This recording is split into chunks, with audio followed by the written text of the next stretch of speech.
Rochdale has a number of famous names in its past, including the likes of Gracie Fields, whose statue is there just outside Rochdale Town Hall. However, the person we're talking about today is famous for a different reason. He was a barber, and he has attributed to him 203 deaths. Now, he's not Sweeney Todd. He's not a serial killer. He's just a man carrying out his instructions. This is the story of John Ellis, the Rochdale hangman.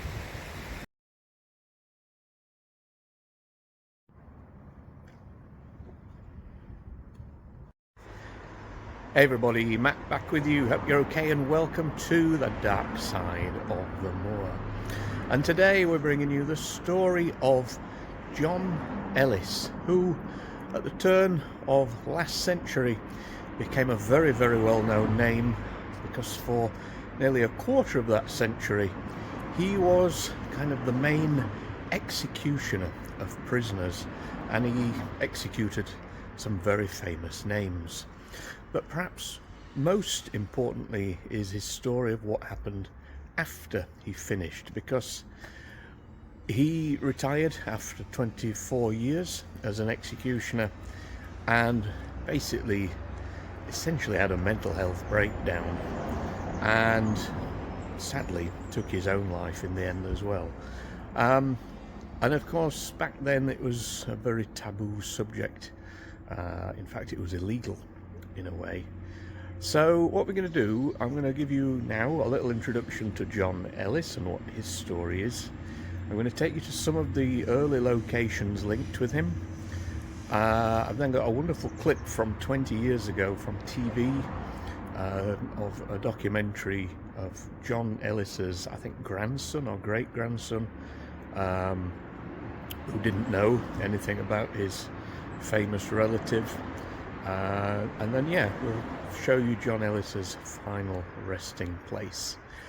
Just a warning, this video does often feature themes of suicide, so please keep that in mind, so discretion advised. John Ellis was born on the 4th of October 1874 and was one of Britain's best known official executioners during the early 20th century. He was born in Balderston in Rochdale in Lancashire and carried out or assisted in a total of 203 executions between 1901 and 1924. Ellis became remembered not only for his efficiency, but also for the psychological burden the job placed upon his life. Ellis was born into a working-class family in Balderston on the eastern edge of Rochdale. His father, Joseph Ellis, was a barber, and John eventually followed him into the trade. Before becoming a barber, he'd worked in cotton mills and engineering factories around Lancashire, but chronic back injuries made heavy manual work difficult. Running a barber shop offered steadier employment, although income was uncertain.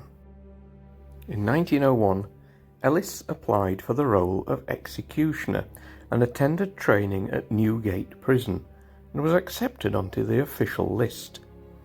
Initially, he worked as an assistant to another experienced hangman, William Billington, and learned every aspect of the procedure, measuring the prisoners, selecting the correct rope, calculating the drop, preparing the gallows, and ensuring death was as quick as possible.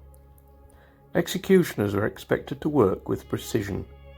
Errors could lead to prolonged strangulation, conversely, decapitation if the drop was too long.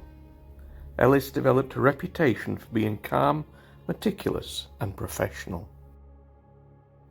Over his 23 years in the position, he assisted at 42 executions and was the principal executioner of 148 people, 134 in England and Wales, 11 in Scotland, and 3 in Ireland. Total attended 203. Amongst those Ellis executed were some very famous names. Dr. Crippen In 1910, one of Britain's most infamous murderers, who was convicted of murdering his wife. Sir Roger Casement, who in 1916 was executed for treason during First World War. George Joseph Smith, the infamous Brides in the Bath serial killer. Convicted of murder, Frederick Seddon. And Major Herbert Armstrong, convicted of murdering his wife.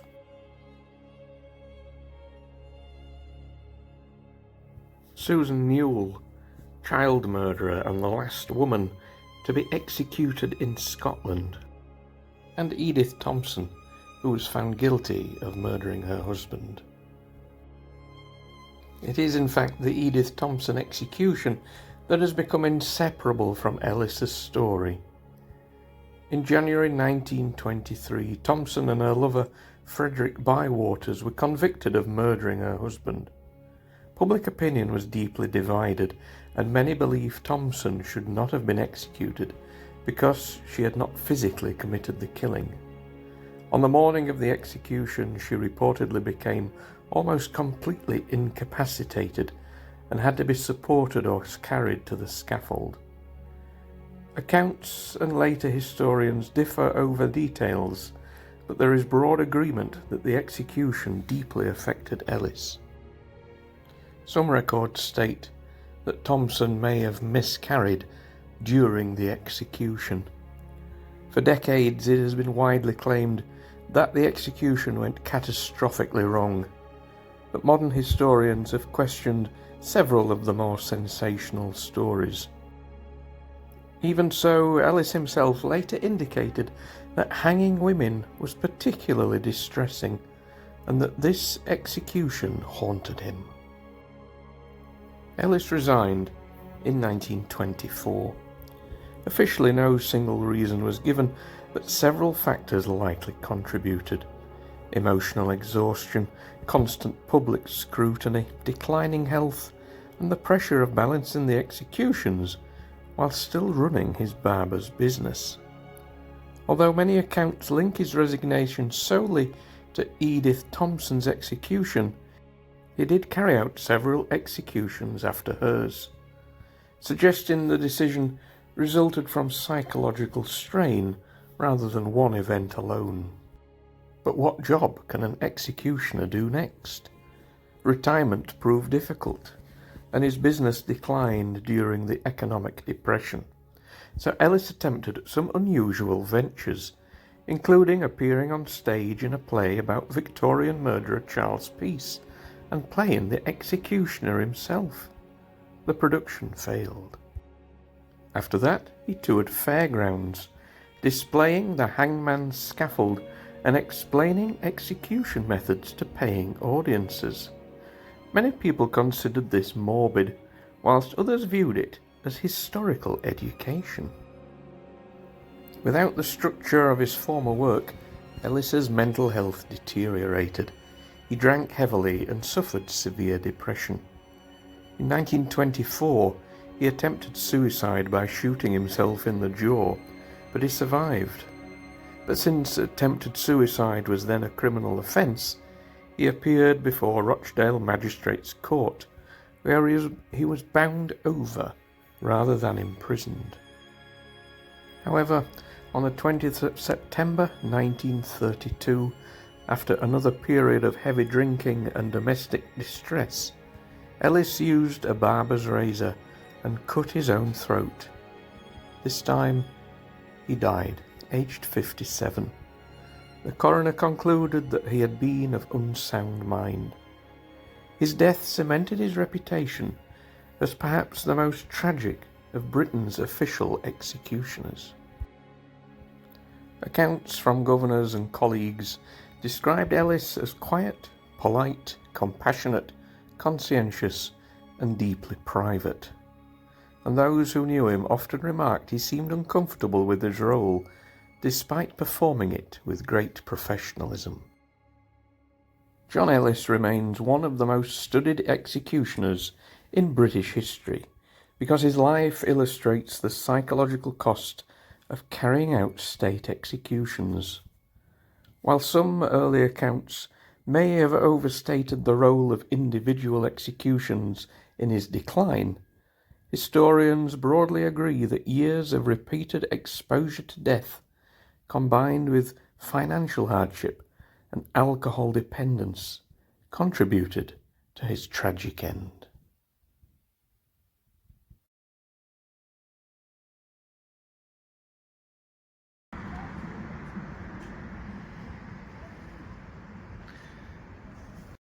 Rochdale is a very different place today to what it was 100 years ago, but you can still find pockets of the past.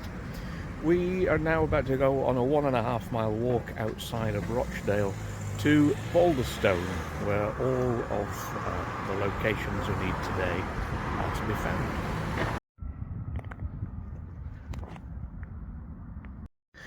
Right, first stop is Broad Lane, which is where Ellis was born in 1874.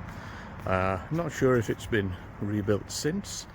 I'm not going to go directly to the door or anything like that, and there's certainly no blue plaque or anything, so I'll just walk down the street so you can see it.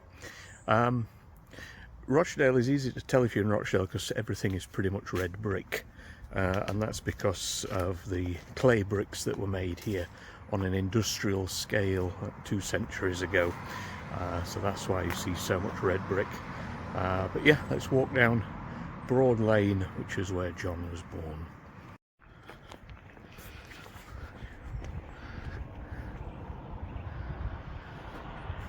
Actually, I don't mind showing it today because this one is number 18 Broad Lane. That's where Ellis was born.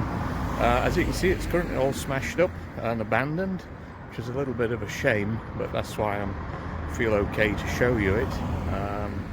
Yeah, don't know what's happened there, but that's the one, 18 Broad Lane, where Ellis was born.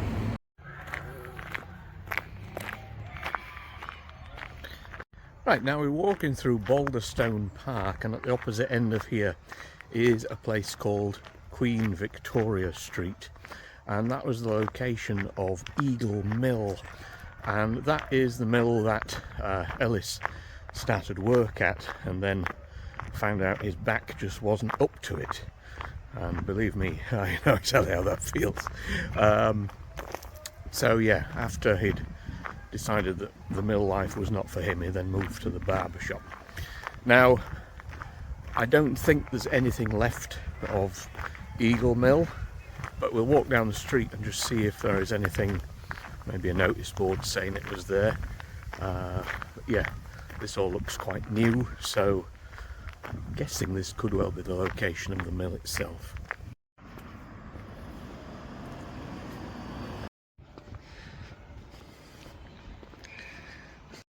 Okay, so yeah, this is Queen Victoria Street, and there's either new houses on this side or an industrial estate on the left, so it's probably a matter of making a choice really as to where it would have been.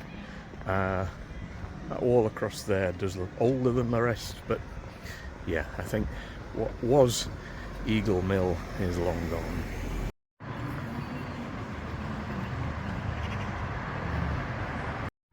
So next location is 451 Oldham Road. That is the location of John Ellis's barber shop, and there is a rather fabulous photograph of him stood outside the shop when it existed. So it's on Oldham Road, which is just ahead of us here. We'll find 451. Let's see what's there today. So it's going to be one of these, and it is Sunday morning, so I don't know if these are ever open or if they're closed. I think it might be that tanning studio there.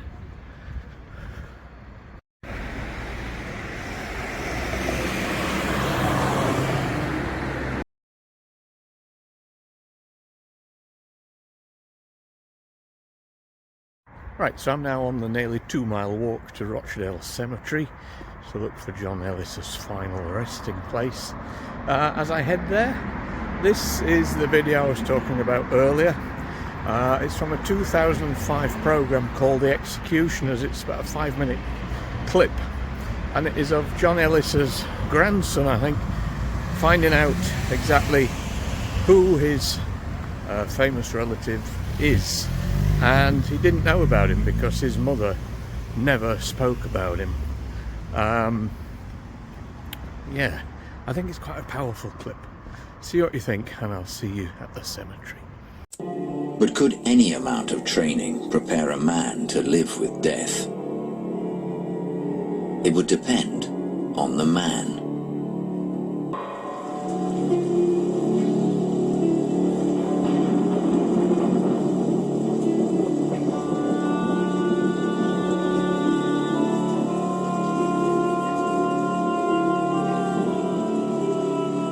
The story of John Ellis is the most tragic of any hangman. During the first quarter of the 20th century, he hanged more than 200 men and women. His grandson didn't discover his family's dark secret until the 1980s. When my mother got married, she left that behind. She wasn't going to speak about it or say anything about it. The first I heard of it is when she was in sheltered accommodation not long before she died, and she was having a bad turn. And the warden came to me and she said, "Your mother's been saying her father were an hangman." To all who knew him, John Ellis seemed the least likely candidate to be the state's hired killer. He was a barber from the mill town of Rochdale in Lancashire. It was a career he'd tried to avoid. Ellis hated it. As a boy, he'd craved adventure and twice ran away from home. Ellis applied to be a hangman. Apparently there's some sort of bet with some friends he had, they'd read about an execution, and Ellis had said to his friends, "I can do that," and they said, "No, you can't." Ellis applied, went through a successful interview and was trained up. To the authorities, he must have seemed like the perfect executioner. Respectable, discreet, conscientious, and sober.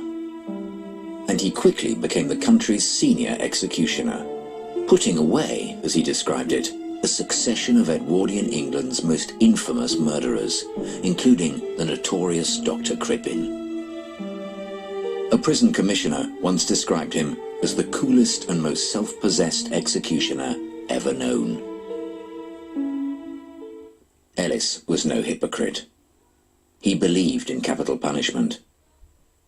But if he simply saw himself as an instrument of the law, he went to extraordinary lengths to convince himself of the justness of a sentence, even to the extent of attending trials. And he always wanted to know he was right. That's what upset him. He read the cases, read everything, and he wanted to know he was right. And if he thought that this person shouldn't be hanged, then he wasn't happy about it. In the 1920s, Ellis was called upon to execute several members of the IRA. He had to be issued with a gun, a special branch with a... They were at the house. My grandma had a gun in her pocket. Irishman called at the door. He had threatening letters from the IRA. Like hangmen before him, Ellis turned to the bottle.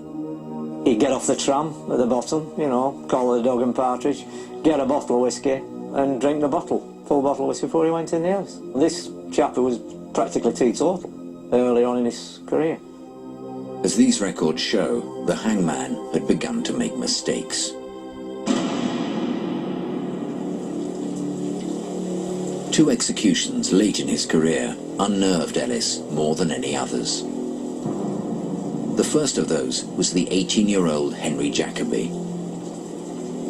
The hangman was moved to see the youth playing cricket with the Death Watch warders.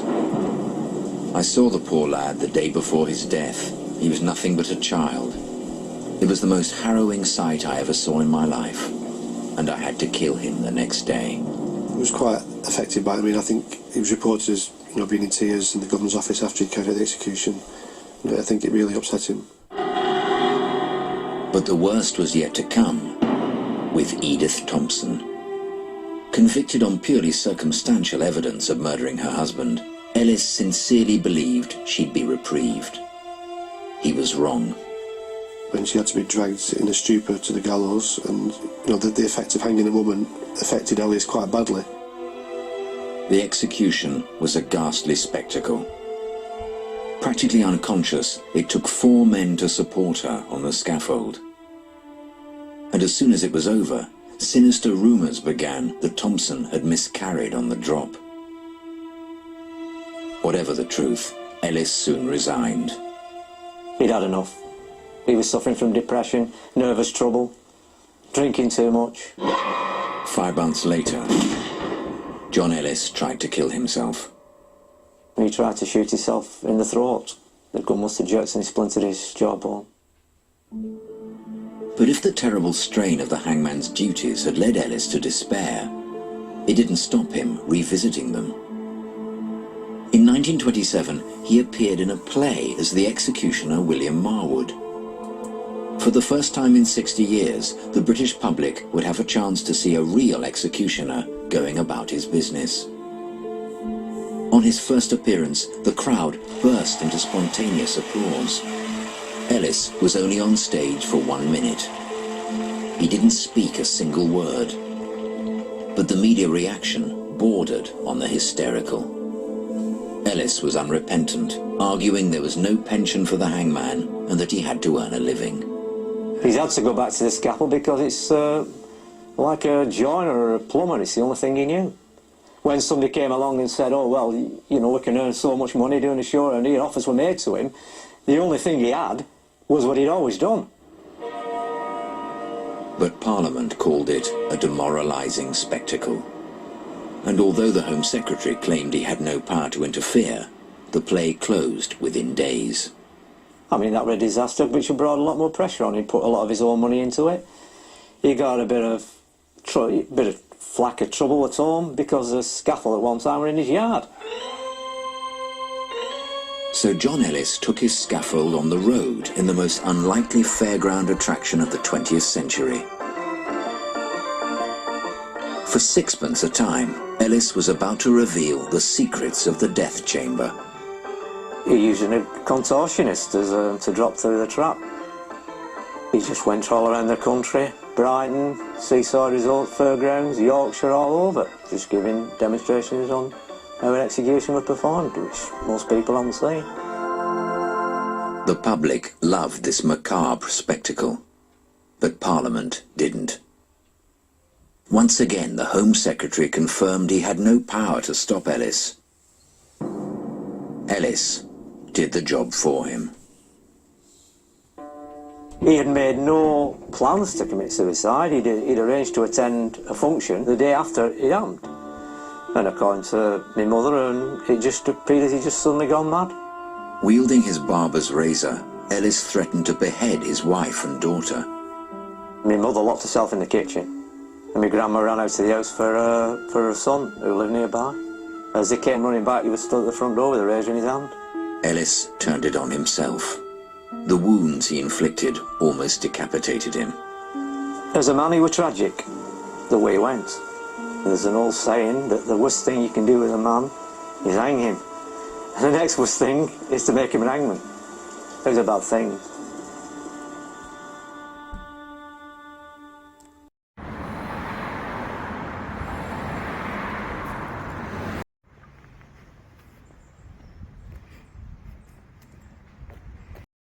Okay, so now we're at Rochdale Cemetery, and this is the biggest cemetery in Rochdale.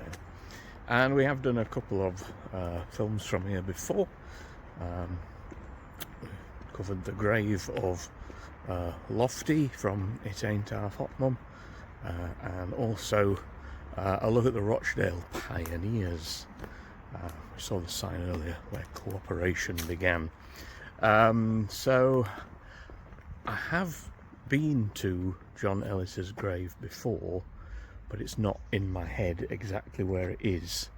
So I'll have a little wander and show you what's here on the way, and then hopefully when I do get to the right spot, that memory will come back.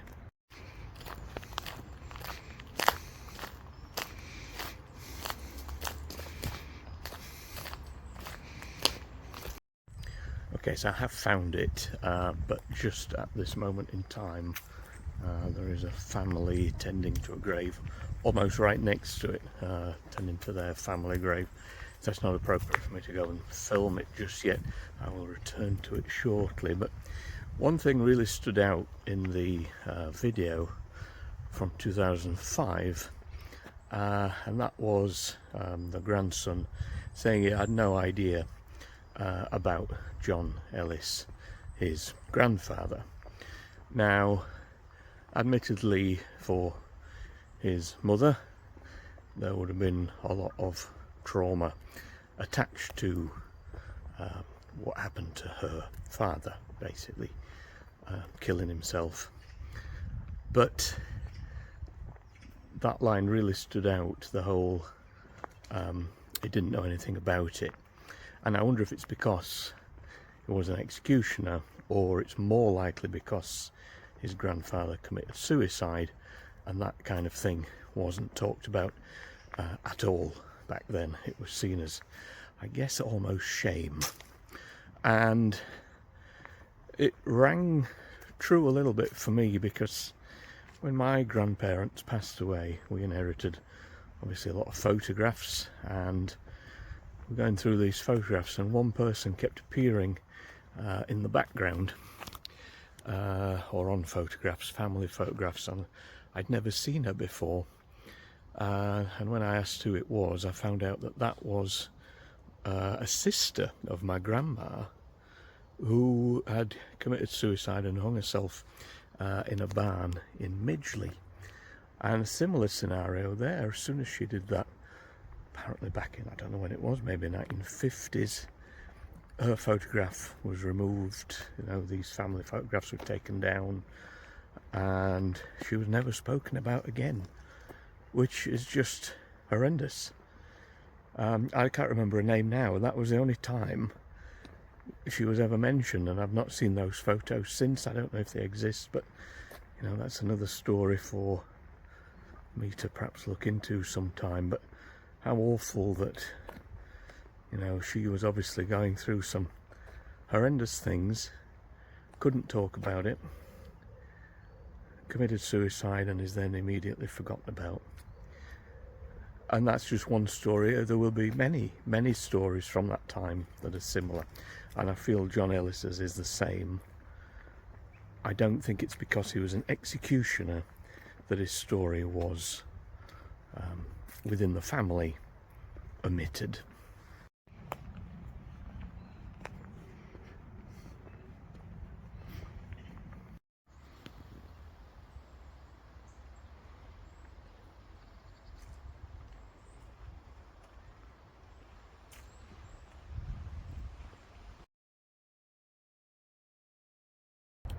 Right, so here we are at the grave of John Ellis, and it said he lived on 3 Kitchen Lane in Rochdale at the time of his death. Now, I can't find any record of 3 Kitchen Lane. There is a Kitchen Street in Rochdale. I'm guessing it's long gone, wherever it was. If you do know, I'd love to know quite where Kitchen Lane was. But yeah, September 20th, 1932, age 57. And his son-in-law is also in here.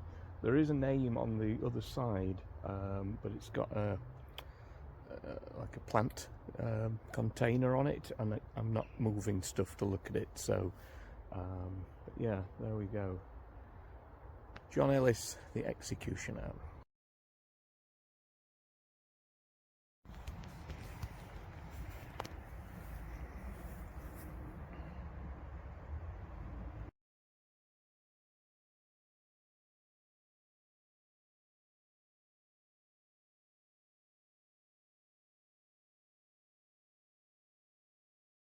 So that's the story of John Ellis, the Rochdale executioner, and yeah, definitely a very, very tragic figure. And often, if we cover stories like this, I try and bring in my own story. Talking earlier about the fact that a lot of families would brush mental health crises, suicides, etc. under the carpet and forget about it. My family have done the same in the past. And even today, I think a number of them would struggle to talk about mental health. I have no stigma anymore when it comes to talking about my mental health and my past. And 2019, I was in the darkest place I've ever been in, and I was trying to find the deepest part of Burnley Canal. And my dad phoned me whilst I was stood there and convinced me not to jump in, and I then started talking, because all my life I was told, man up, get over it, we don't talk about that. And because of that, I've had decades of anxiety and depression, and it was only when I started talking that it released all of what was inside, and it helping to deal with issues that were going on at the time, to talk about things that had gone on in the past, and to find a way forward. Now, it doesn't mean anxiety disappears, it just means you find ways of dealing with it better. And that's my situation. For 7 years I've been much happier. The person you see on these videos is pretty much what I am. I'm pretty fearless. I have no fear of anything really now. This year though, it has been a struggle again. I've had it 4 times this year. I've had massive anxiety attacks that have floored me. I'm trying to work through them. But, the way it's solved is not by bottling it up, it's by talking about it. And that is where I'm going to leave the video today. If you are feeling down, feeling low, struggling, please find someone to talk to. And if you can't talk to your family, hopefully you've got friends you can talk to. And if you haven't got friends, there are groups, there are people. Get to the doctors and go and talk. When it comes to men, the biggest killer of men under 40 is suicide, and that is tragic. I use Andy's Man Club, been very open about that for 7 years, and I just talk. I talk these days. My girls know what I went through. I've convinced them that it is alright to talk about things. I talk to Tom and Danielle. I'm very lucky I have them. They've seen me through my darkest days as well. So yeah, that's my story. You don't need to go into I won't carry on with it for now. We've talked about it before, but yeah, the message of this video is please find somebody to talk to, because it can help and you can find your way back if you are in those depths of despair. Rest in peace to John Ellis, and yeah, he may well not have been talked about at the time, but as each decade passes, I think more and more people are talking about him, and that's quite important really. Is a very important piece of history right here in Rochdale. Take care guys, we will see you very soon for the next video. Thanks for watching, look after yourself.